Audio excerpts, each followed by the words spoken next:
Hello छोटे सीखने वालों, द किड्स टीवी में खुश आमदीद। आज हमें कुछ मजेदार फलों के नाम सीखने में बहुत मजा आएगा। क्या आप अंदाजा लगा सकते हैं कि ये क्या है? ये सर्ख गोल और इतना रसीली है। ये एक एप्पल है। APPLE Apple. क्या आप मेरे साथ एप्पल कह सकते हैं? A for apple। और ये लंबा और पीला है।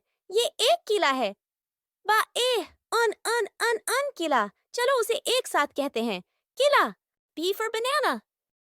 इन छोटे मीठे अंगूरों को देखो। GRAPES अंगूर। क्या आप ये कह सकते हैं? अंगूर। G for grapes। ये गोल, नारंगी और विटामिन सी से भरा हुआ है। ये एक ऑरेंज है। ORANGE orange. आइए मिलकर कहते हैं ऑरेंज। O for orange। और यहाँ बहुत सारे बीजों वाला एक बड़ा रसीला फल है। ये तरबूज है। वाटरमेलोन तरबूज। उसे मेरे साथ कहो, तरबूज। O for watermelon। बहुत अच्छा सब। आपने कमाल किया। अब आपको कुछ लजीज फलों के नाम और हजे मालूम हैं।